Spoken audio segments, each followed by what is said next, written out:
देखो, आज का जो चैप्टर है हमारा इंडाइसिस एंड क्यूब रूट, बहुत ही सिंपल और छोटा सा नन्ना मुन्ना हल्का फुल्का चैप्टर है। ओके, इसमें सबसे पहले हम रिकॉल करेंगे कि हमने आज 7th स्टैंडर्ड में, सिक्स स्टैंडर्ड में तो हमने कोई लॉज ऑफ एक्सपोनेंट पढ़े नहीं है, 7th स्टैंडर्ड में लॉज ऑफ एक्सपोनेंट पढ़े हैं। तो वो क्या है, पहले कुछ बेसिक चीजें रिकॉल कर लेते हैं। जब कभी भी किसी भी नंबर को मैं मल्टीपल टाइम, सेम नंबर को मैं अगर किसी नंबर को मल्टीपल टाइम प्रोडक्ट पे फॉर्म में लिखता हूं, तो ऐसे नंबर्स को हम एक्सपोनेंशियल फॉर्म में एक्सप्रेस कर सकते हैं। कैसे एक्सप्रेस कर सकते हैं? Exponential form. तो वो एक्सपोनेंशियल फॉर्म कैसे लिखेंगे? ये जो नंबर 2 है, ये मैंने 4 टाइम्स मल्टीप्लाई किया है खुद के साथ, उसी के साथ, दूसरा नंबर नहीं चाहिए हमें। ओके, तो जो नंबर रिपीटेशन में आता है वो नंबर को हम बेस पे लिखेंगे, एज अ बेस लिखेंगे, और ये कितने टाइम्स रिपीट हुआ है उसको एज अ एक्सपोनेंट लिखेंगे। तो ये जो मैंने यहाँ पे लिखा है इसको बोला जाएगा प्रोडक्ट फॉर्म, और यहाँ पे ये जो मैंने लिखा है इसको बोला जाएगा एक्सपोनेंशियल फॉर्म। ओके, इसके बारे में आपने लोअर क्लासेस में ऑलरेडी पढ़ा है कि प्रोडक्ट फॉर्म से एक्सपोनेंशियल कैसे करते हैं, एक्सपोनेंशियल से प्रोडक्ट कैसे करते हैं। अभी एक्सपोनेंशियल से प्रोडक्ट अगर मुझे करना है p⁻3, इसका मीनिंग क्या हुआ? बताओ मुझे क्या हुआ इसका मीनिंग। ये मैंने एक्सपोनेंशियल फॉर्म समझता है ना? एक्सपोनेंशियल फॉर्म मतलब पावर में मुझे कोई एक नंबर लिखना है। ओके, और ये बेस है, नीचे जो नंबर लिखा जाएगा उसको बोला जाता है बेस, और ऊपर जो नंबर लिखते हैं उसको बोला जाता है एक्सपोनेंट। ओके, अभी ये मैंने लिखा है एक्सपोनेंशियल फॉर्म, इसका प्रोडक्ट फॉर्म क्या होगा? जो बेस होता है उसी को हमें मल्टीप्लाई करके लिखना पड़ता है। कितने टाइम्स लिखना है ये किसके ऊपर डिपेंड करता है? पावर के ऊपर। तो कौन सा नंबर है एज अ बेस? बेस कौन है? p। तो p को हम लिखेंगे 3 टाइम्स। ये हो गया प्रोडक्ट फॉर्म, ये हो गया एक्सपोनेंशियल फॉर्म। ऐसी चीजें आपने ऑलरेडी पढ़ी है। ओके, अभी इसके साथ साथ ये जो एक्सपोनेंट है, एक्सपोनेंट को पावर भी बोला जाता है या फिर इंडेक्स भी बोला जाता है। वो ड्राइंग बंद करो, यहाँ पे ध्यान दो। पावर को एक्सपोनेंट भी बोला जाता है या फिर इंडेक्स भी बोला जाता है। ओके, अभी इसके बाद हम देखेंगे कि हमने कौन से लॉज ऑफ एक्सपोनेंट पढ़े हैं। याद आ रहे कि तुम्हें laws of exponent? Laws of exponent, सबसे पहला law a⁻m multiplied by a⁻n। मतलब अगर दो एक्सपोनेंशियल टर्म्स हैं और उन दोनों एक्सपोनेंशियल टर्म का जो बेस है वो सेम है और उनके बीच में क्या हो रही है? मल्टीप्लिकेशन। तो ऐसे केस में एक्सपोनेंट को क्या किया जाता है? ऐड किया जाता है। This is the first law of exponent. समझ में आया कैसे करना है? पावर सेम है क्या बेस सेम है? कौन सेम है यहाँ पे? बेस सेम है। और उन ऑपरेशन कौन सा है? मल्टीप्लिकेशन। मतलब बेस सेम है और मल्टीप्लिकेशन है तो पावर की एडिशन करना है। सेकेंड लॉ, बेस सेम है और डिवीजन है तो पावर की सब्ट्रैक्शन करना है। लेकिन यहाँ पे दो पॉसिबिलिटी होती है सब्ट्रैक्शन में। पहली पॉसिबिलिटी, अगर पहला जो पावर है, मतलब पहला नंबर, यहाँ पे जो पावर में जो नंबर होगा वो नंबर सेकेंड में जो पावर में जो नंबर है उससे अगर बड़ा है तो सीधा रेगुलर सब्ट्रैक्शन करो। लेकिन अगर a⁻m डिवाइडेड बाय a⁻n है और ऐसे केस में अगर m n से छोटा है, मतलब ये जो सेकेंड एक्सपोनेंट है वो फर्स्ट एक्सपोनेंट से छोटा है, सॉरी, सेकेंड एक्सपोनेंट जो है वो फर्स्ट एक्सपोनेंट से बड़ा है, मतलब पहला छोटा है। तो ऐसे केस में पहले में से अगर छोटे को माइनस करेंगे, इसका मतलब क्या हुआ? छोटे में से अगर मैं बड़े एक्सपोनेंट को माइनस करूंगा तो आंसर निगेटिव आएगा और एक्सपोनेंट हमें कभी निगेटिव नहीं चाहिए। तो ऐसे केस में इसको कैसे लिखा जाएगा? 1 अपॉन के अंदर n-m, ऐसा लिखा जाता है। मतलब फिर उसको अपॉन में लेके आओ और जो बड़ी पावर है उसमें से छोटी पावर को माइनस कर दो। ओके, उसके बाद third law, a multiplied by b, इसकी पावर है m। मतलब ब्रैकेट के अंदर दो टर्म है और बीच में मल्टीप्लिकेशन है और ये जो दोनों के दोनों जो नंबर है ये सेम है क्या अलग है? कैसे समझा? यहाँ पे a है और यहाँ पे b है, मतलब अलग अलग नंबर है, तो इसको कैसे लिखेंगे हम, a⁻m मल्टीप्लाइड बाय b⁻m, ऐसे लिखेंगे ना। मैं वही सोच रहा हूँ कि इतना गर्म कैसे क्या हो रहा है, फैन बंद था। Okay, a multiplied by b bracket की पावर m है, तो इसका मतलब दोनों बेसेस को अगर मैंने सेपरेट करते तो दोनों की पावर सेम करना पड़ेगा। सेम इसी तरीके से डिवीजन के लिए भी होता है, a/b⁻m is equal to a/m/b/m। चलो जाने दो, टेक्स्ट बुक में क्या ऑर्डर दिए वो जाने दो, अभी जो जैसे जैसे आएगा वैसे वैसे बताता हूँ मैं तुम्हें। ये हो गया। आगे का लॉ, किसी भी बेस की पावर अगर 0 होती है, कोई भी बेस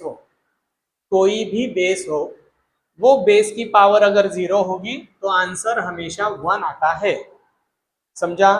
फिर हमने क्या पढ़ा था, किसी बेस की पावर अगर निगेटिव है, किसी बेस की पावर अगर निगेटिव है तो वो पावर निगेटिव नहीं रखते हैं, पावर को पॉजिटिव में लिखना पड़ता है। तो कैसे लिखते हैं, इसको अपॉन में लेके जाना पड़ेगा और सिर्फ ये माइनस का प्लस होगा, बाकी सब कुछ सेम रहेगा। कोई डाउट यहां तक, कोई डाउट यहां तक। और आगे का लॉ है a⁻m⁻n, मतलब पावर रेस टू पावर है, तो जब पावर रेस टू पावर होता है तो पावर का प्रोडक्ट किया जाता है। समझ में आया। ये सारे के सारे लॉज आपको ध्यान में रखना है। अभी टेक्स्ट बुक के पेज नंबर 14 के ऊपर तुम्हें कुछ क्वेश्चंस दिए हैं, बॉक्सेस फिल करने के लिए बोला है। ओके, और एक बात बताता हूँ, ये देखो ये जो है a⁻m, यहाँ पे उन्होंने और एक एक्स्ट्रा का एग्जाम्पल लेके समझाने की कोशिश की है। क्या है, a/b⁻m। अभी देखो फ्रैक्शन है, बेस क्या है, एक फ्रैक्शन है और फ्रैक्शन की पावर निगेटिव है, तो इसको कैसे लिखेंगे, अपॉन में लेके नहीं जाएंगे। अभी क्या करेंगे हम, सिंपली ये जो फ्रैक्शन है इसका रेसिप्रोकल ले लेंगे, तो एक्सपोनेंट का साइन बदल जाएगा। हो गया आंसर। समझा क्या बोला मैंने।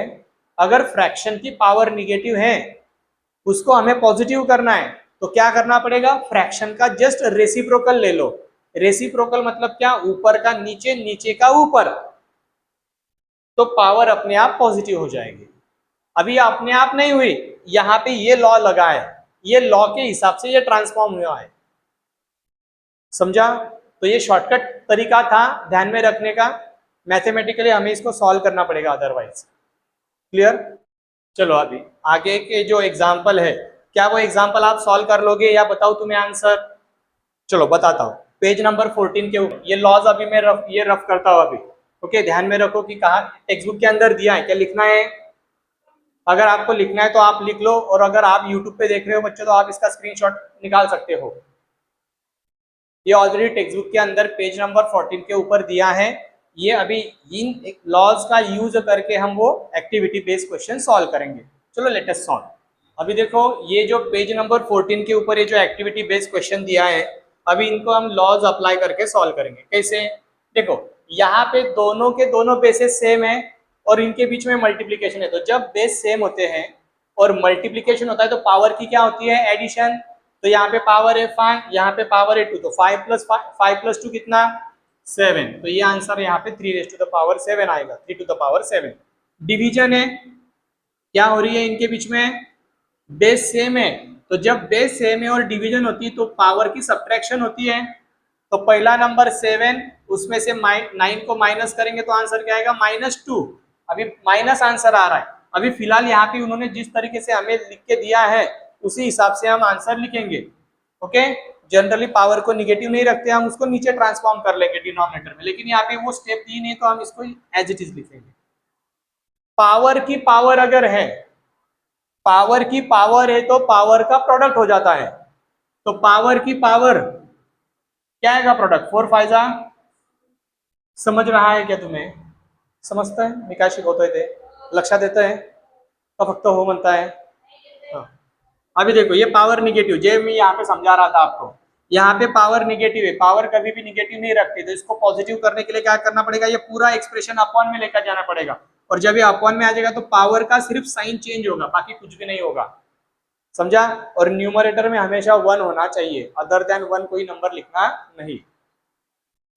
किसी भी नंबर की पावर 0 होती तो आंसर 1 आता है, 5 की पावर 1 है तो आंसर 5 आएगा।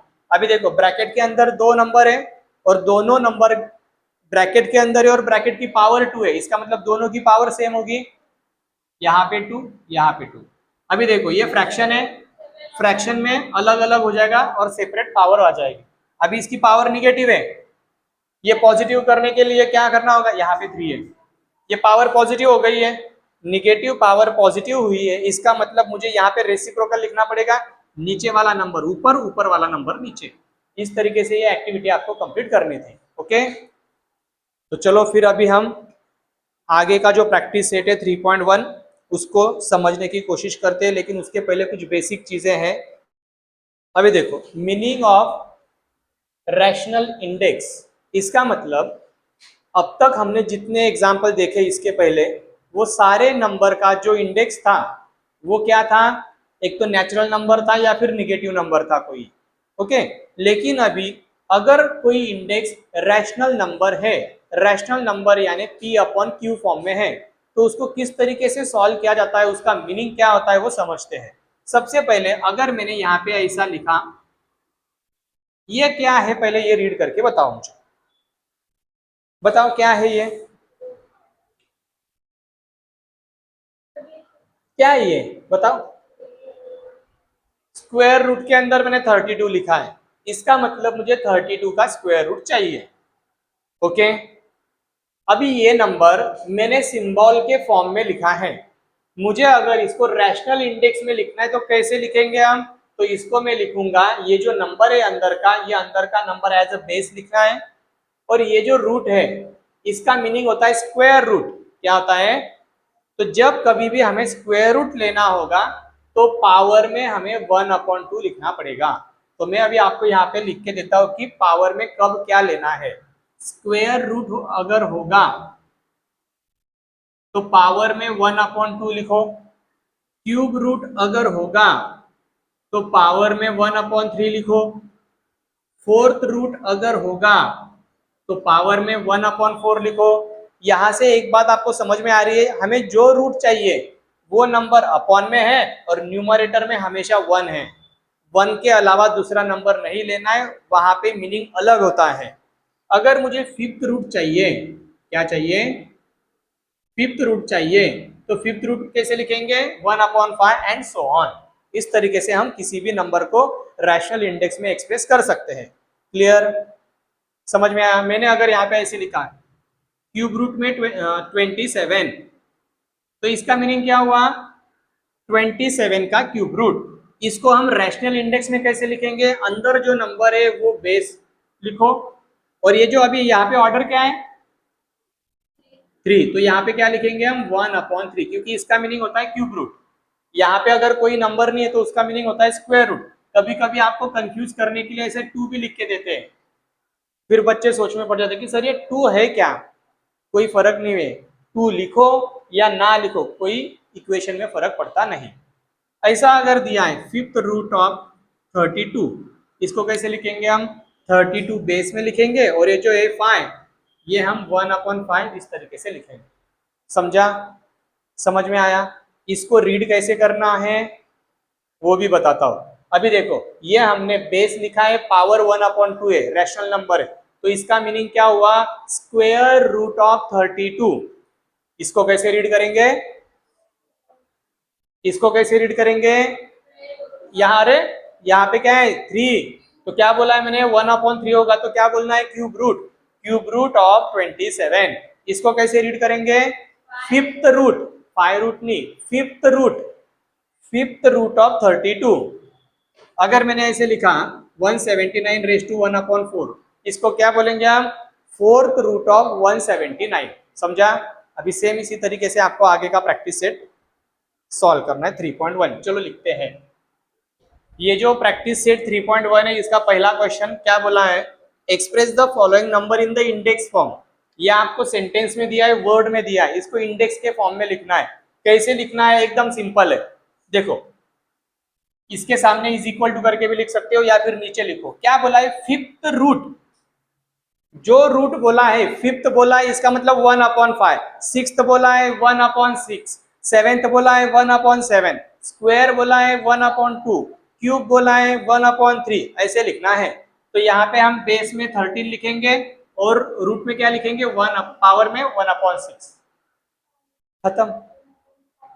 अरे सॉरी क्या चाहिए यहाँ पे, एक मिनट, इसको कैसे लिखेंगे, अभी हम बेस में लिखेंगे 13 और पावर में क्या लिखेंगे 1/5, समझा।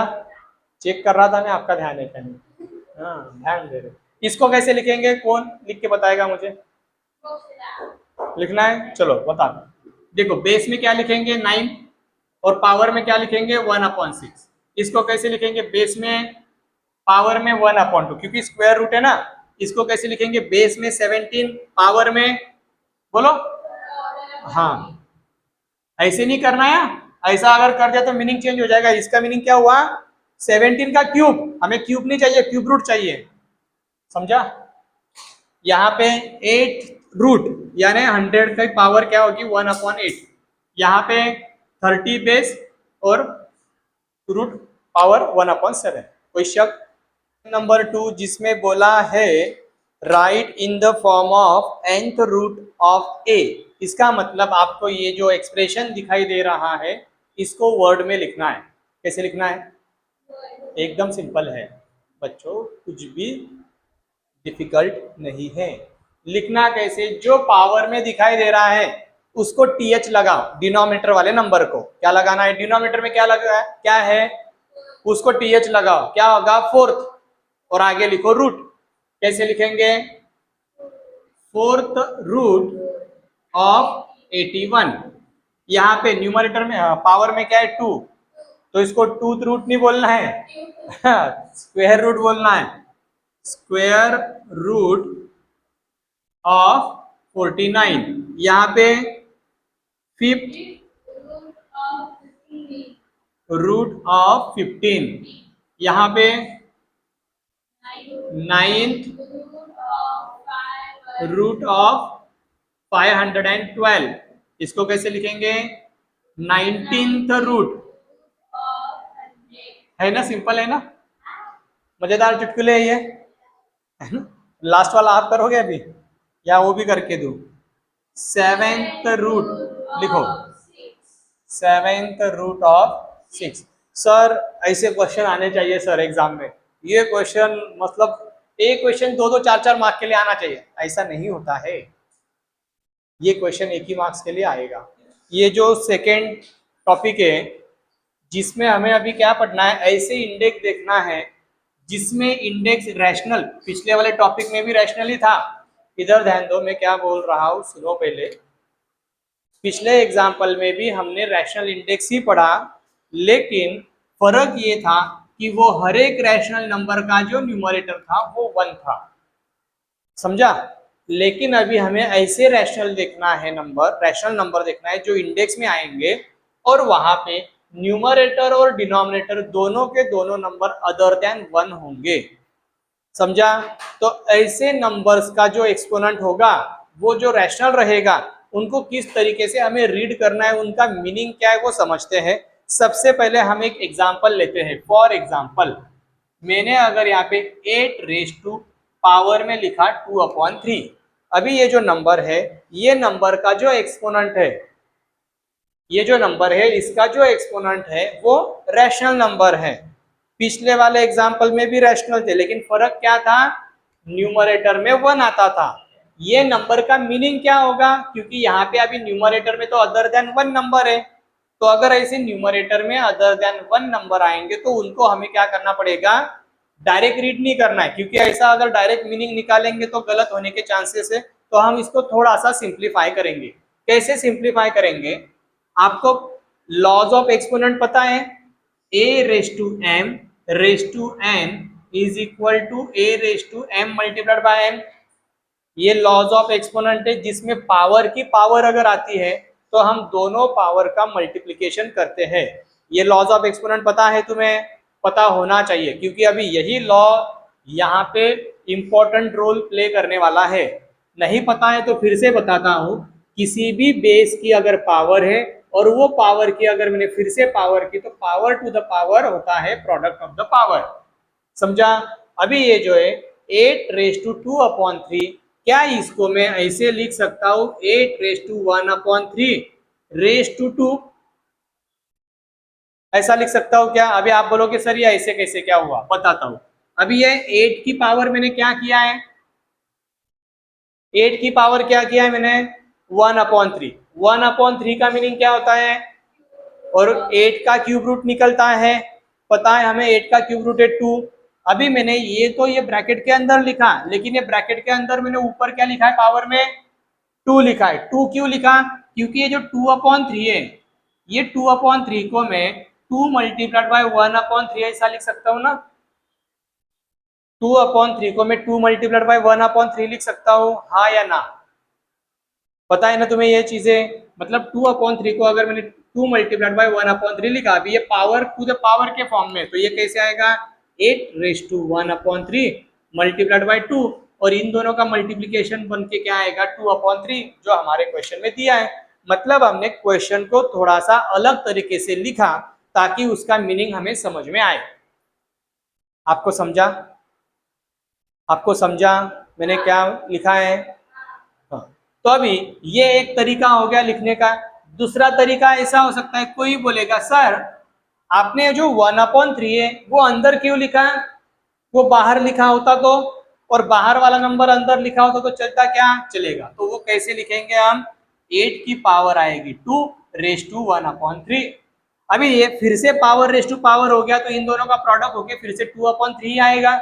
मतलब क्वेश्चन एक, लिखने के तरीके अनेक, मतलब दो।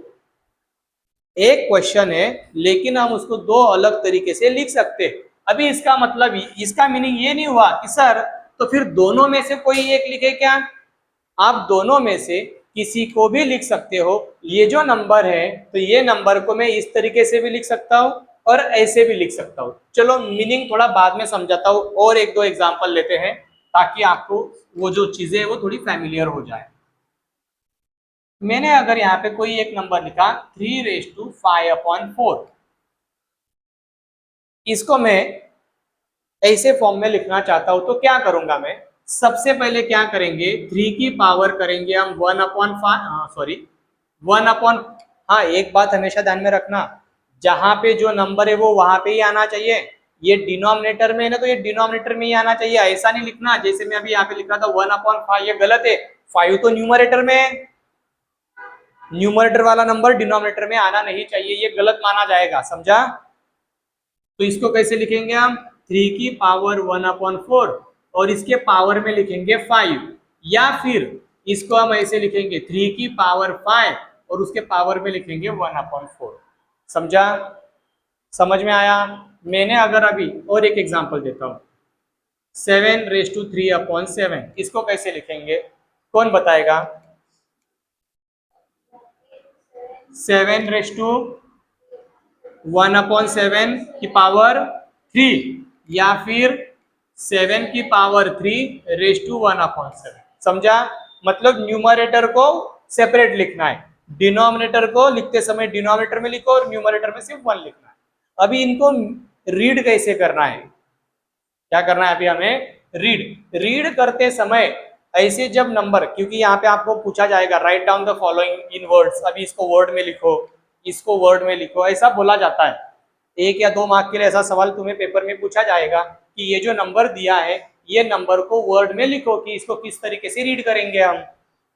तो कैसे रीड करना है, सिंपल टेक्निक बताता हूँ, वो टेक्निक यूज करो, तुम्हारा जवाब कभी गलत नहीं होगा। क्योंकि बच्चे यहाँ पे कंफ्यूज होते हैं कि सर इसको किस तरीके से रीड करें, क्योंकि देखो अभी मैं यहाँ पे ना 2 सेंटेंस लिखूंगा, वो दोनों सेंटेंस तुम्हें शायद कंफ्यूजिंग लग सकते हैं, लेकिन मैं जो ट्रिक समझाने वाला वो ट्रिक का अगर तुमने इस्तेमाल किया, यूज किया, तो आपको ये सारी चीजें क्लियर हो जाएंगे कि इसको किस तरीके से लिखा जाता है और कौन सा तरीका सही है लिखने का। चलो बताता हूँ। अभी देखो, रीड करते समय जो सबसे ऊपर पावर होगी वहां से रीड करते आओ उसको। कहां से? बाहर से रीड करो। बाहर क्या पावर है, रीड करते समय कैसे रीड करना है? सबसे बाहर कौन सी पावर है? सबसे बाहर बाहर कौन सी पावर है, 2 है, तो 2 से शुरुआत करो। अभी पावर में 2, इसका मतलब स्क्वायर। किसका स्क्वायर? जो ब्रैकेट के अंदर है उसका स्क्वायर। लेकिन ब्रैकेट के अंदर और रैशनल पावर है, तो अभी ब्रैकेट के अंदर जो नंबर है उसकी पावर क्या है, 1/3। मतलब रीड करते समय हमें बाहर से अंदर आना है, अंदर से बाहर नहीं जाना है। ट्रिक क्या है, बाहर से अंदर आना है, अंदर से बाहर नहीं जाना है। तो हम कैसे लिखेंगे, पावर अगर 2 है तो बोलेंगे हम स्क्वायर ऑफ किसका, मतलब ये ब्रैकेट के अंदर है जिस उसका, ब्रैकेट के अंदर कौन है, स्क्वायर ऑफ किसका। अभी ये पावर की तरफ आओ, ये पावर क्या कह रही है, क्यूब रूट, क्या कह रही है, square of cube root of किसका, 8 का। समझा, मतलब बाहर से अंदर आना है। अभी इसको कैसे रीड करेंगे हम, बाहर, बाहर कौन है, cube root of square of 8, ऐसे रीड करते हैं, है ना, सिंपल। समझा किस तरीके से रीड करना है, क्योंकि बच्चे यही देखो सेंटेंस लगभग ऑलमोस्ट सेम दिखते हैं। Square of cube root of 8, cube root of square of 8, almost same दिखते हैं। मीनिंग क्या है उनका, आंसर अलग आएगा क्या, सेम आएगा। हमने अलग अलग तरीके से लिखा है तो आंसर अलग आएगा क्या, सेम आएगा, पक्का। तो जो भी अभी यूट्यूब पे दिख रहा है वो मुझे इसका जवाब कमेंट में बताना कि इन दोनों का आंसर सेम आएगा या अलग आएगा। तुम बताओ अभी ऑफलाइन, सेम आएगा, पक्का पक्का। 8 का स्क्वायर 64, 64 का क्यूब रूट 4, 8 का क्यूब रूट 2, 2 का स्क्वायर 4, मतलब लिखो कैसे भी आंसर सेम ही आएगा। समझा, लिखो कैसे भी आंसर सेम आएगा, लेकिन लिखते समय और उसको रीड करते समय ध्यान रखना है कि हमें किस तरीके से रीड करना। समझा, अभी इसके ऊपर कुछ क्वेश्चंस पूछे हैं तुम्हें प्रैक्टिस सेट 3.2 में, और एक एग्जांपल लेता हूं मैं ताकि और चीजें अच्छी तरीके से क्लियर हो जाए, मतलब आपको प्रैक्टिस सेट में कोई तकलीफ ना हो। समझा, तो मैं अभी यहाँ पे लिखूंगा 27⁻4/5।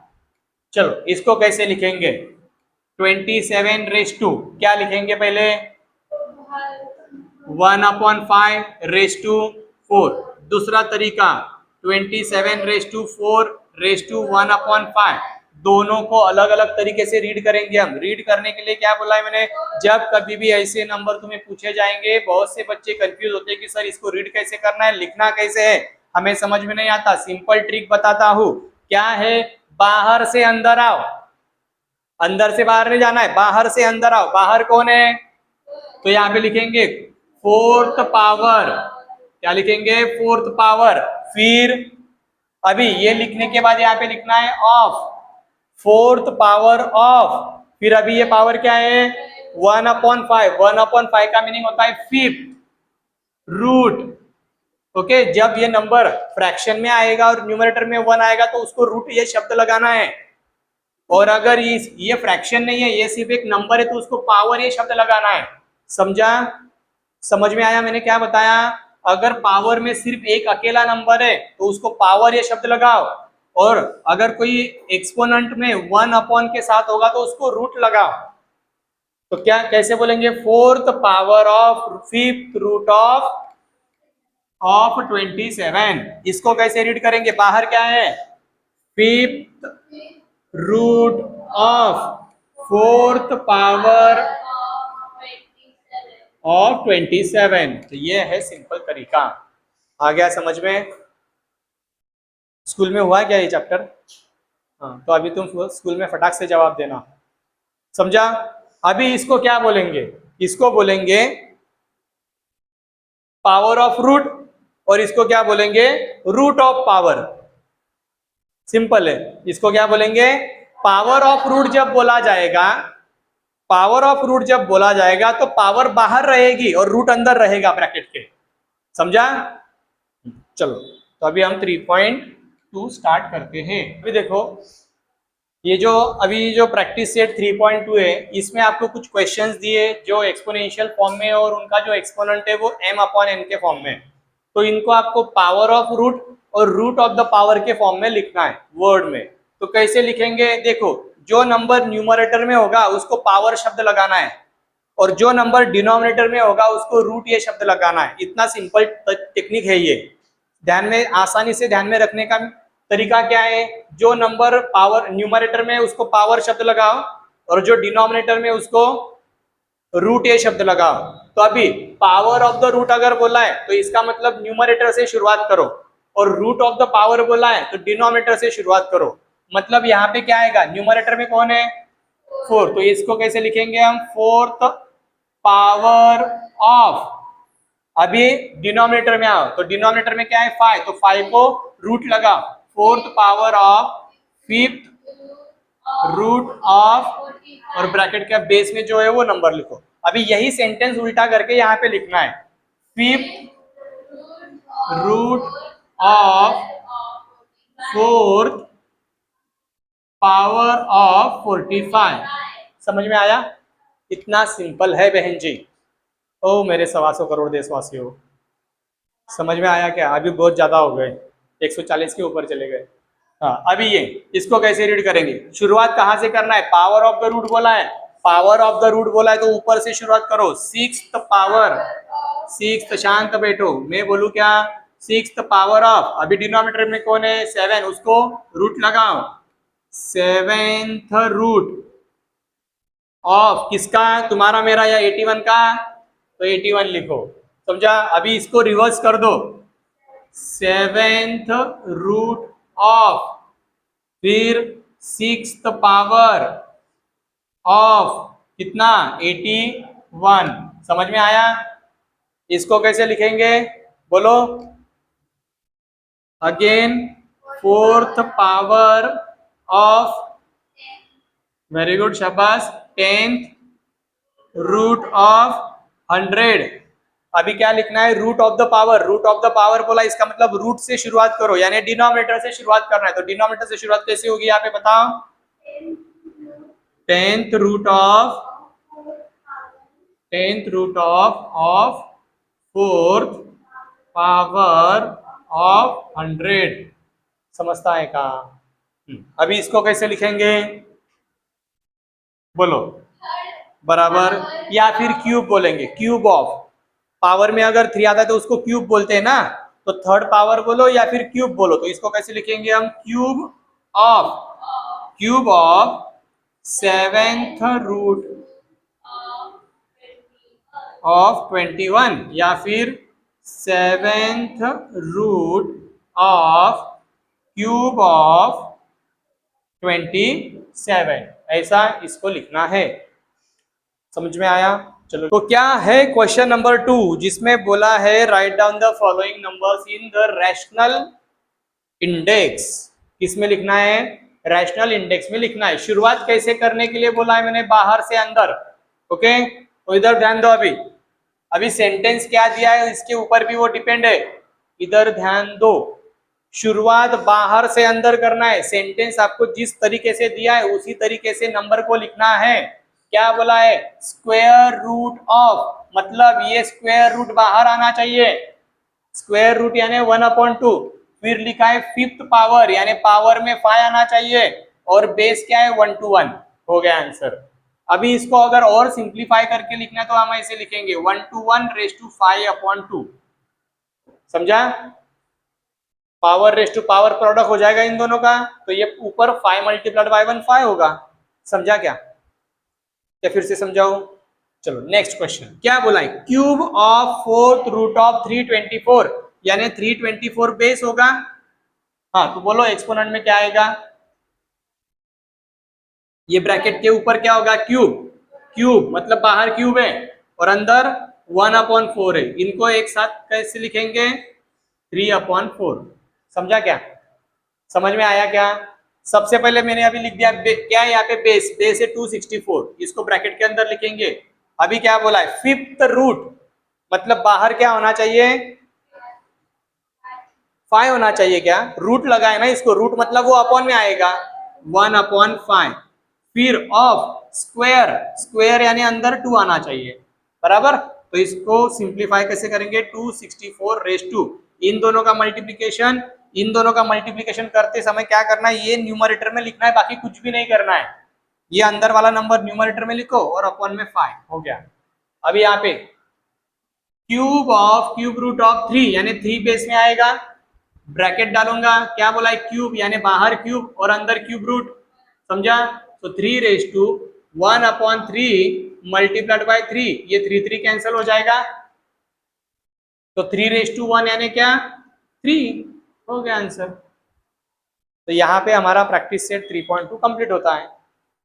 ओके चलो फिर अभी हम स्टार्ट करते हैं हमारा प्रैक्टिस सेट 3.3, जिसमें हमें फाइंड करना है क्यूब रूट्स। क्या फाइंड करना है, क्यूब रूट्स, जिसमें पहला क्वेश्चन है 8000, दूसरा क्वेश्चन है 729, तीसरा क्वेश्चन है 343। फिलहाल अभी इनके बारे में देखेंगे, बाकी के जो क्वेश्चन है वो ये कंप्लीट होने के बाद डिस्कस करेंगे हम। ओके अभी देखो क्यूब रूट किस तरीके से फाइंड करना है। क्यूब रूट फाइंड करने के लिए किसी भी नंबर का क्यूब रूट अगर तुम्हें फाइंड करना है तो सबसे पहले एक काम जरूर करो, एटलीस्ट 1 से लेके 10 तक ये जो पहले 10 नंबर है इनका क्यूब क्या है ये आपको पता होना चाहिए, ताकि मतलब अगर कभी एमसीक्यू में सवाल आता है तो आप फटाक से काम कर सकते हो, वरना आपको थोड़ा टाइम लगेगा। अभी ऐसे जो नंबर्स आएंगे, जो छोटे छोटे नंबर होंगे उनके क्यूब रूट तो हम आसानी से फाइंड कर लेंगे, लेकिन अगर बड़े नंबर आते हैं तो उनका क्यूब रूट कैसे फाइंड करना है, ये क्यूब रूट फाइंड करने के लिए आपको लैडर मेथड का यूज करना है, लैडर डिवीजन। कौन सी मेथड, अभी ये 8000 है, ये जो 8000 है ये कौन से नंबर से डिविजिबल है, 2 से डिविजिबल है, 3 से है क्या, नहीं, 5 से डिविजिबल है, 10 से डिविजिबल है। अभी इतना आगे मत जाओ, क्या करेंगे इसको 5 से डिवाइड करेंगे। ऐसा क्यों, क्योंकि हमें जब उसके प्राइम फैक्टराइजेशन निकालना है तो हम प्राइम नंबर से ही डिवाइड करेंगे, कंपोजिट नंबर से नहीं, समझा। इसीलिए मैंने बोला कि 2, 3, 5, 7 ऐसे नंबर ढूंढो, अगर नहीं मिलता है तो फिर हमें आगे जाना ही पड़ेगा। लेकिन अगर ये 5 से डिविजिबल है तो इसको 5 से डिवाइड कर देंगे। 8000 को अगर मैंने 5 से डिवाइड किया, कैसे डिवाइड करते पता है, चलो बताता हूँ। 5 1 जा 5, रिमाइंडर 3, आगे का डिजिट 0, 5 6 जा 30, रिमाइंडर 0, आगे 0 0 है तो मतलब ये दोनों 0 ऊपर, तो ये 1600। अभी आप ये सोच रहे होंगे कि सर आपने 5 से कैसे क्या चेक किया सर कि ये 5 से डिविजिबल है। किसी भी नंबर की यूनिट में अगर 0 और 5 आता है तो वो नंबर 5 से डिविजिबल होता है, डिविजिबिलिटी है 5 की, इसीलिए मैंने 5 से लिया। 2 क्यों नहीं किया, अगर हम 2 करेंगे तो बहुत लंबा जाएगा सॉल्यूशन, ट्रेन बनेगी, वो पैसेंजर ट्रेन बनेगी, पर फिर इतना हमें छोटे नंबर भी नहीं सिलेक्ट करना है। तो इसको ये देखो, इसके यूनिट में 5 है, 0 है, तो ये फिर से 5 से डिविजिबल है। इसको 5 से डिवाइड किया, 1600 को 5 से डिवाइड करना है, 5 3 जा 15, रिमाइंडर 0, सॉरी रिमाइंडर 1, आगे का डिजिट 0, 5 2 जा 10, रिमाइंडर 0, आगे का डिजिट 0 तो ऊपर 0, क्या आंसर आया, तो 320 यहाँ पे लिखेंगे। अभी 320 के यूनिट प्लेस में 0 है, मतलब ये भी 5 से डिविजिबल है, तो अभी 320 को हम 5 से डिवाइड करेंगे, यहाँ पे 5 लिखेंगे, 5 6 जा 30, रिमाइंडर 2, आगे का डिजिट 0, 5 4 जा 20, कितना है आंसर 64। अभी 64 के यूनिट में 0 नहीं, इसका मतलब अभी ये नंबर 5 से डिवाइड नहीं होगा, तो अभी हमें दूसरा नंबर देखना पड़ेगा। 2 से डिविजिबल है क्या, ये एवरी इवन नंबर 2 से डिविजिबल होता है, ये 2 से डिविजिबल है, इसको 2 से डिवाइड करेंगे 32 आएगा, इसको 2 से डिवाइड करेंगे 16 आएगा, ये भी 2 से डिविजिबल है 8 आएगा, अगेन 2 से डिवाइड करेंगे 4 आएगा, 2 से डिवाइड करेंगे 2 आएगा, 2 से डिवाइड करेंगे 2 1 का 2। ये इस तरीके से आपको लैडर डिवीजन मेथड से सॉल्व करना है प्राइम फैक्टराइजेशन, जो आपने 6 स्टैंडर्ड 7 स्टैंडर्ड में पढ़ा है, पता है ना। ये कब करना ऐसा काम, जब आपको कभी ऐसे बड़े नंबर पूछे जाएंगे रूट फाइंड करने के लिए। तो अभी हम क्या करेंगे, ये जो 8000 है इसको अभी ये जितने भी हमें नंबर मिले यहाँ पे प्राइम नंबर ही लेना है, कंपोजिट नंबर लेना नहीं, समझा। क्यों ऐसा क्यों बोल रहा हूं मैं, क्योंकि शायद कभी कभी ऐसा हो सकता है कि कंपोजिट नंबर के लिए अगर मुझे क्यूब रूट निकालना है तो कंपोजिट नंबर के लिए आपको वहां पे 3 का ग्रुप मिलने के चांसेस कम हो सकते हैं, इसीलिए प्राइम नंबर देखो। अभी ये 555 3 टाइम्स लिखो यहाँ पे, उसके बाद ये 222 और उसके बाद फिर से ये 222, समझा। अभी हमें चाहिए क्यूब रूट। क्यूब रूट का मतलब कि अभी ये जो 8000 है इसको मैं ऐसे लिखूंगा, क्यूब रूट, ये साइन है क्यूब रूट का, उसके अंदर 8000 लिखेंगे हम, ये चम्मच के अंदर 3 लिखना है, मतलब उसका मीनिंग होगा क्यूब रूट। अभी क्यूब रूट लिखते समय हमें इनका 3 का ग्रुप करना है, ग्रुप ऑफ 3, क्या करना है, और इन तीनों में से सिर्फ एक नंबर लिखना है, इन तीनों में से सिर्फ एक नंबर लिखना है और मल्टीप्लाई करना है, इन तीनों में से सिर्फ एक नंबर लिखना है, मल्टीप्लाई करना है। तो cube root of 8000 is equal to, अभी तीनों का मल्टीप्लीकेशन करो, 5 2 जा 10, 10 2 जा 20, तो इसका मतलब समझ रहे हो दया क्या, 8000 का क्यूब रूट 20 है। चलो नेक्स्ट क्वेश्चन 729। 729 को अभी ये 2 से डिविजिबल नहीं है, 3 से चेक करेंगे। 3 से कैसे चेक करते हैं, तीनों की एडिशन करो, 7 + 2 9, 9 + 9 18, 3 के टेबल में आता है 18, मतलब ये 3 से डिविजिबल है। 3 से डिवाइड करेंगे, 7 2 9 3, 3 2 जा 6, रिमाइंडर 1, आगे का डिजिट 2, 12 हो जाएगा, 3 4 जा 12, रिमाइंडर 0, आगे का डिजिट 9, 3 3 जा 9। क्या आंसर आया। अभी ये नंबर भी 3 से डिविजिबल है, क्या आंसर आएगा,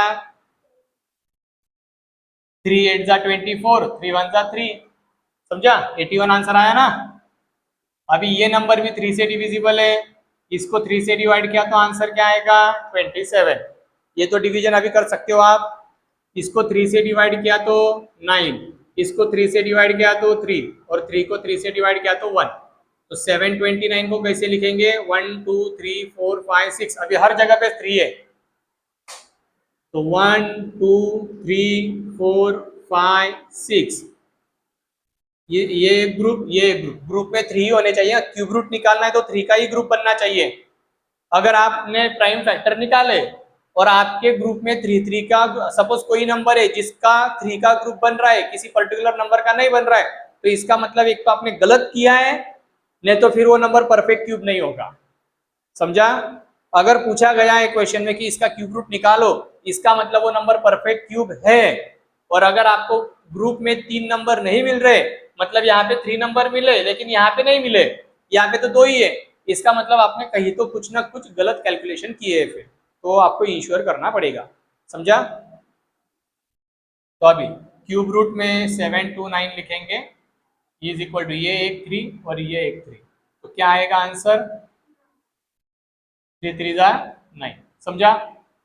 अभी 343, देखो 343, ये सॉरी 243 है, क्या ये नंबर 3 से डिविजिबल है, चेक करो, 3 + 3 6 + 4 10, नहीं, 2 से नहीं, 5 से नहीं, 7 से चेक करके देखते हैं। 7 से कैसे चेक करते हैं, इसको डिवाइड करेंगे हम 7 से, यूनिट प्लेस में 0 और 5 होना चाहिए, तब वो 5 से डिवाइड होता है। 2 और 3 से 2 से डिविजिबल है, 3 से नहीं है, 3 से डिविजिबल है, 2 से नहीं है, तो फिर वो 6 से भी डिविजिबल नहीं होगा। इसको 7 4 जा कितना 28, रिमाइंडर कितना 6, आगे का डिजिट 3, कितना 7 9 जा 63, हो गया डिविजिबल 7 से। तो अभी इसको 7 से डिवाइड किया 49 आया, ये अगेन 7 से डिविजिबल है, 7 7 1 जा, इसका मतलब ये जो 343 है ये तो परफेक्ट क्यूब निकला इसका, अरे सॉरी, एक 7 का क्यूब निकला। अभी बताया मैंने आपको, आपको जो मिनिमम है ना, तो 1 से लेके 10 तक के क्यूब लर्न करके ही रखना है, ताकि ऐसे छोटे नंबर आएंगे तो आपको पहले ही पता चल जाएगा कि मेरा आंसर क्या है। अभी देखो आगे के question, question number 4, question number 5 और क्वेश्चन नंबर 6। क्या करना है, एज यूजुअल करना है, बाकी कुछ भी अलग काम करने की कोशिश मत करो। लेकिन अभी यहाँ पे जो 2 नंबर दिए, क्वेश्चन नंबर 4 और 5, ये दोनों निगेटिव है। निगेटिव नंबर का क्यूब हमेशा निगेटिव आता है, निगेटिव नंबर का क्यूब रूट भी निगेटिव आता है, समझा। तो अभी ये अगर निगेटिव है तो डर नहीं जाना है कि सर ये निगेटिव है, अभी इसका क्यूब रूट कैसे निकाले। इसका क्यूब रूट भी उसी तरीके से निकालना है जैसे हमने पहले वाले क्वेश्चंस में किया है। सिर्फ काम क्या करो, यहाँ पे फिलहाल निगेटिव साइन मत दो, ओके। प्राइम फैक्टर निकालते समय निगेटिव साइन को इग्नोर कर दो। अभी ये इवन नंबर है, 2 से डिवाइड है, 2 से डिवाइड अगर मैं इसको करूंगा, डिवीजन आपको आती है। अभी मैं ये कंसीडर करके मैं डायरेक्टली यहाँ पे क्वेश्चन लिखता हूँ। 512 को अगर मैंने 2 से डिवाइड किया तो 256 आएगा। कितना आएगा, क्या करके बताओ डिवीजन, बताओ क्या, चलो बताता हूँ। 512 इसको मैंने 2 से डिवाइड किया, पहला नंबर 2 से बड़ा है तो 2 2 जा 4, रिमाइंडर 1, आगे का डिजिट 1, 2 5 जा 10, रिमाइंडर 1, आगे का डिजिट 2, 2 6 जा 12, क्या आंसर आया 256। अभी 256 इवन नंबर है तो ये 2 से डिविजिबल है तो इसको भी 2 से डिवाइड करेंगे 256 को, 2 1 जा 2, रिमाइंडर 0, आगे का डिजिट 5, 2 2 जा 4, रिमाइंडर 1, आगे का डिजिट 6, 2 8 जा 16, क्या आंसर आया 128। मतलब इसको 2 से डिवाइड किया तो 128 आएगा। अभी 128 को भी 2 से डिवाइड करो, 2 6 जा 12, 2 4 जा 8, आसान है ना ये 64। 2 से डिवाइड करना इसका मतलब समझ रहा है क्या आपको, 2 से डिवाइड करना मतलब हाफ करो उसको सीधा, अगर डिवीजन नहीं करा तो सीधा लॉजिक लगा दो, हाफ करो। 64 का हाफ करो, कितना आएगा 32, 32 का हाफ, लेकिन वो 2 से डिविजिबल होना चाहिए तभी, अगर वो 2 से डिविजिबल है तो फिर 3 से डिवाइड हो सकता है या फिर 5 से हो सकता है, वो चेक करना पड़ेगा। 2 से डिविजिबल है 16, 2 से डिविजिबल है 8, 2 से डिविजिबल है 4, 2 से डिविजिबल है 2, 2 से डिविजिबल है 1। तो 512 को कैसे लिखेंगे हम, सब हर जगह पे 2 2 है, 1 2 3 4 5 6 7 8 9।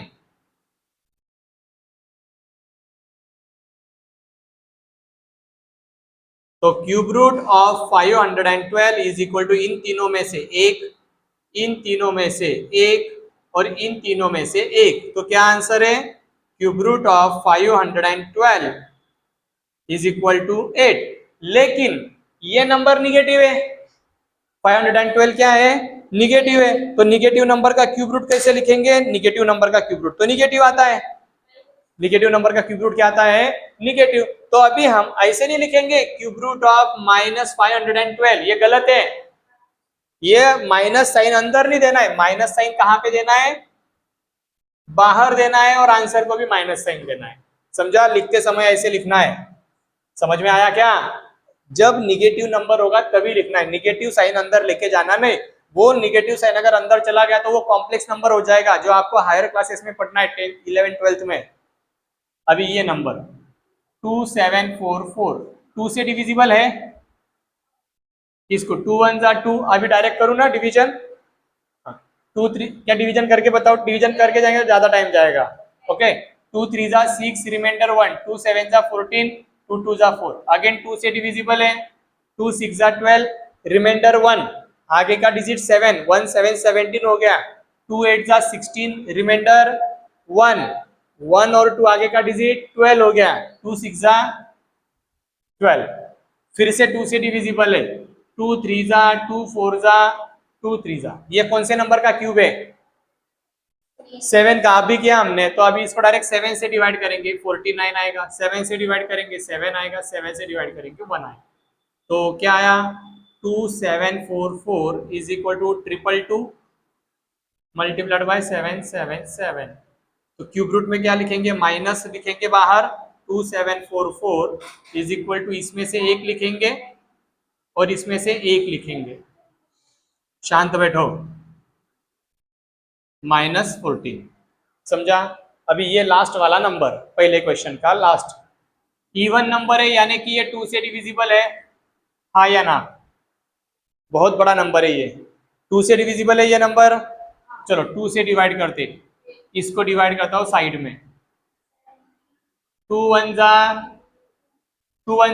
2, आगे का डिजिट 2, 2 6 जा 12, 0 हो जाएगा, आगे का डिजिट 7, 2 3 जा 6, रिमाइंडर 1, आगे का डिजिट 6, 2 8 जा 16, 0, आगे का डिजिट 8, 2 4 जा, समझा।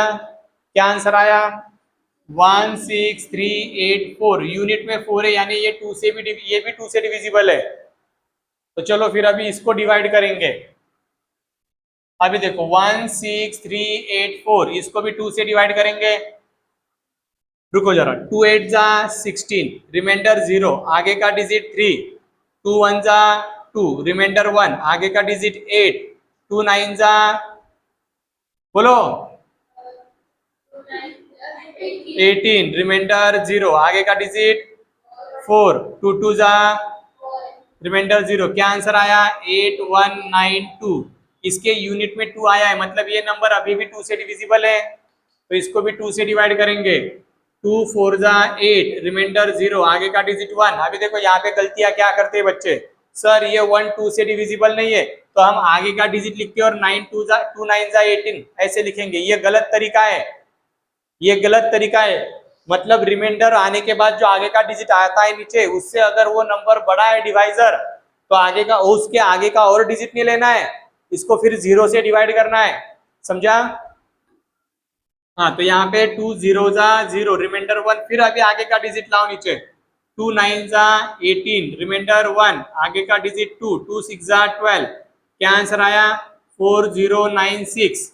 ये यूनिट में इवन नंबर है, यूनिट में 6 है मतलब इवन नंबर है, मतलब ये भी 2 से डिविजिबल है। इसको भी 2 से डिवाइड करेंगे। 2 2 जा 4, आगे का डिजिट 0 है, 0 से डिवाइड होगा। आगे का डिजिट 9, 2 4 जा 8, रिमाइंडर 1, 2 8 जा क्या आया 2048, 2048 मतलब ये भी 2 से डिविजिबल है। अभी आप सोचोगे कि सर आगे का नंबर उठाओ ना जरा, 3 देखो 5 देखो 7 देखो, अभी 2 से हो रहा है तो फिर 2 से देखा ना हमने स्टार्टिंग में, तो फिर 2 से ही करो। समझा? ट्रैक मत छोड़ो। अभी ये 2 से डिवाइड है, 2 1 जा 2 0, 2 2 जा 4, 2 4 जा 8, 2 से डिविजिबल है। 2 5 जा 10, 2 1 जा 2 2 जा 512। किसका क्यूब है? 8 का क्यूब है। 8 याद आ रहा है क्या? डायरेक्ट लिखूं? चलो हम एक एक करके सॉल्व करते हैं। देखो 512 यहाँ पे लिखा है हमने, तो मैं क्या करता हूँ अभी डायरेक्टली इसको 8 से डिवाइड करता हूँ। 64 आएगा, 8 से डिवाइड करता हूँ, 8 आएगा, 8 1 जा 8, थोड़ा जल्दी हो जाएगा आंसर। इसके पहले भी कर सकते थे हम, लेकिन स्टार्टिंग में मतलब ये समझाने की कोशिश कर रहा था मैं कि अगर आपको कोई ऐसा बड़ा नंबर आता है तो किस तरीके से हमें स्टेप वाइज आगे बढ़ना है। सो 3 2 7 6 8, अभी मैंने 8 से क्यों किया, वरना बहुत बड़ा हो जाएगा, ये बोर्ड कम पड़ेगा, नीचे लिखना पड़ेगा, मुझे नीचे वाले मंजिल पे जाना पड़ेगा सॉल्व करने के लिए, दिखेगा नहीं, फिर कैमरा ऊपर है। तो 2 2 मल्टीप्लाइड बाई 2 कितने, 1 2 3 4 5 6, और ये 8 कितनी बार है, 3 टाइम्स है। तो क्यूब रूट ऑफ 3 2 7 6 8, इसमें से एक, इन तीनों में से एक, और इन तीनों में से एक लिखो। क्या आंसर आएगा 8 2 जा 16, 16 2 जा 32, इसका मतलब ये 32 का क्यूब है। तो ये देखो क्या बता रहा हूं मैं, जब कभी भी आप इसका क्यूब रूट लिखने जाते हो तो बहुत से बच्चे गलती क्या करते हैं, ये जब आप इसके प्राइम फैक्टराइजेशन या फैक्टराइजेशन जो आप यहाँ पे लिख रहे हो, यहाँ पे बच्चे साइन देना शुरू कर देते हैं क्यूब रूट के अंदर लिखना। ये गलत तरीका है। जब आप इनका क्यूब रूट निकालोगे तभी उसको साइन के अंदर लिखना है, अदरवाइज उसको एज यूजुअल नंबर की तरह लिखना है। चलो फिर अभी क्वेश्चन नंबर 2, जिसमें हमें सिंप्लीफाई करना है। क्या करना है? सिंप्लीफाई। सिंप्लीफाई मतलब क्यूब रूट निकालना है। अभी देखो ये क्यूब रूट के अंदर है, अभी ये क्यूब रूट के अंदर है तो ऊपर का नंबर न्यूमरेटर और डिनोमिनेटर ये दोनों परफेक्ट क्यूब है क्या, पहले चेक करो। 27 कौन से नंबर का क्यूब है? 27 3 का क्यूब है। 125 कौन से नंबर का क्यूब है? 5 का। तो इसका मतलब इसका क्यूब रूट ऊपर 3 आएगा और नीचे इसका क्यूब रूट 5 आएगा। हो गया आंसर। समझा? इतना सिंपल है ये क्यूब रूट निकालना। अगर कोई नंबर परफेक्ट क्यूब है तो डायरेक्ट क्यूब रूट लिख दो। कोई बोलेगा सर हम ऐसे लिखें क्या उसको, क्यूब रूट के अंदर 3 multiplied by 3 multiplied by 3 upon में 5 मल्टीप्लाइड बाय 5 मल्टीप्लाइड बाय 5, फिर बाद में हम लिखेंगे सर ऐसे इन तीनों में से एक बाहर, इन तीनों में से एक बाहर, ऐसा भी चलेगा, या डायरेक्ट भी लिखा तो भी चलेगा। छोटे नंबर है ना, वो डायरेक्ट लिख दो। अभी यहाँ पे ये नंबर परफेक्ट क्यूब थे इसीलिए हमने आंसर लिखा। क्या ये दोनों नंबर परफेक्ट क्यूब है? 16 क्यूब है क्या? नहीं। कौन से नंबर का क्यूब है 16? 16 परफेक्ट क्यूब नहीं है। तो इसका मतलब अगर जब कभी नंबर परफेक्ट क्यूब नहीं आएंगे तो आपको क्या करना पड़ेगा, इन दोनों नंबर को किसी पर्टिकुलर नंबर से डिवाइड करना होगा और ऐसे नंबर से डिवाइड करना होगा ताकि हमारा क्वोशंट परफेक्ट क्यूब आए। तो फिर सर हम कैसे पता करेंगे कि हमें कौन से नंबर से डिवाइड करना है? सबसे पहले शुरुआत 2 से करना। अगर 2 से आंसर बनता है तो आगे जाने की जरूरत ही नहीं। अगर मैंने 16 को 2 से डिवाइड किया और थोड़ा कॉमन सेंस भी लगाना, इन दोनों में अगर कोई एक नंबर ऑड है तो वो 2 से डिवाइड होगा ही नहीं, तो वहां पे खाली फुकट एफर्ट लगाना ही नहीं। नहीं सर, न्यूमरेटर इवन है, डिनोमिनेटर ऑड है, अरे दोनों को एक ही नंबर से डिवाइड करना है। अगर उन दोनों में अगर एक ऑड नंबर आ जाता है तो फिर 2 से डिवाइड करके कोई फायदा ही नहीं है, तो फिर आपको 3 की तरफ जाना पड़ेगा। 3 से नहीं हुआ तो फिर 5 से डिवाइड करके देखो। Are you getting? इस तरीके से आपको कदम कदम बढ़ाते जाना है। अभी ये मुझे दिख रहा है कि दोनों इवन नंबर है, 2 से चेक करके देखता हूं मैं। इसको अगर मैंने 2 से डिवाइड किया तो आंसर क्या आएगा? 8। क्या 8 परफेक्ट क्यूब है? हाँ है। किसका? 2 का है। तो इसका मतलब इसको भी 2 से डिवाइड ही करना पड़ेगा, मतलब हमें आंसर मिल गया।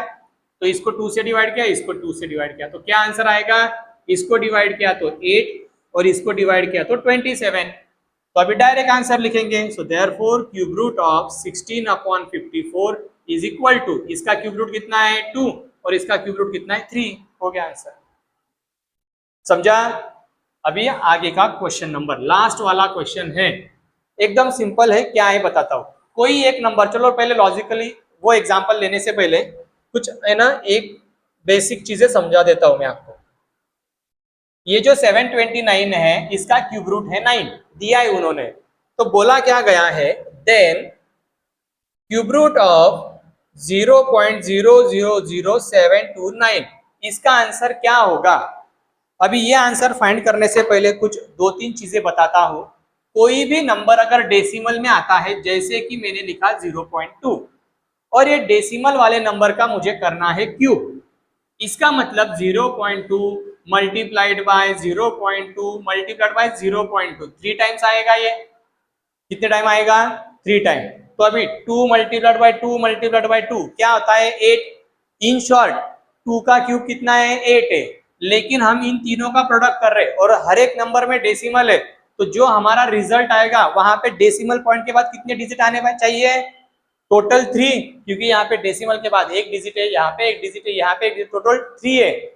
लेकिन हमारा आंसर तो सिंगल डिजिट है, तो हमें क्या करना पड़ेगा? ये डिजिट के पीछे 2 जीरो लगाना पड़ेगा। तो इसका मतलब 0.2 का क्यूब 0.008 है। समझ में आया? ऐसा ही अगर आपको कोई एक नंबर दिया है, जैसे कि यहाँ पे 729, इसका क्यूब रूट 9 है, लेकिन हमें ये वाले नंबर का क्यूब रूट ढूंढना है। तो देखो, क्यूब जब होता है, हम किसी भी डेसिमल नंबर का अगर क्यूब करेंगे, फॉर एग्जांपल मैंने अगर यहाँ पे 0.15 का क्यूब किया, डेसिमल पॉइंट में एक डिजिट था, तो क्यूब में डेसिमल के बाद में 3 डिजिट आएंगे, डेसिमल के बाद 2 डिजिट होंगे, तो इसका क्यूब करने के बाद राइट हैंड साइड में, डेसिमल के राइट हैंड साइड में कितने डिजिट आने चाहिए? 6। मतलब क्यूब करते समय किसी भी डेसिमल वाले नंबर का अगर हम क्यूब करेंगे तो डेसिमल पॉइंट के बाद जितने डिजिट होंगे वो नंबर ऑफ डिजिट क्यूब में ट्रिपल हो जाते हैं, मतलब 3 टाइम्स हमें लिखना है। एक था तो 3 टाइम्स हो गए, 2 है तो 6 होंगे, 3 है तो 3 3 जा 9 होंगे। समझा? तो अभी मुझे अगर इसका क्यूब रूट निकालना है तो इसके डेसिमल पॉइंट के राइट हैंड साइड में कितने डिजिट है? टोटल 6। तो इसका मतलब इसके क्यूब रूट में कितने होने चाहिए? 2 डिजिट होने चाहिए, बराबर ना? तो हमें आंसर तो पता है, आंसर 9 है, लेकिन ये सिंगल डिजिट है, हमें आंसर क्या चाहिए? डेसिमल के बाद 2 डिजिट। तो इसका आंसर क्या होगा? 0.09। समझा? समझ में आया? डेसिमल के बाद 2 डिजिट क्यों दिए मैंने? क्योंकि इसका क्यूब होगा तो टोटल 6 डिजिट आने चाहिए ना राइट में, डेसिमल के राइट में। तो इस तरीके से ऐसे क्वेश्चंस को आपको टैकल करना है। तो चलो फिर यहाँ पे हमारा ये जो 3rd नंबर का जो चैप्टर है ये कंप्लीट होता है, indices and cube root. I hope आपको समझ में आया होगा बच्चों। अगर आपको समझ में आया है तो शेयर करो, लाइक करो अपने दोस्तों के साथ भी। मिलते हैं नेक्स्ट वीडियो में। तब तक कीप लर्निंग, कीप ग्रोइंग, और चैनल को सब्सक्राइब करना मत भूलो।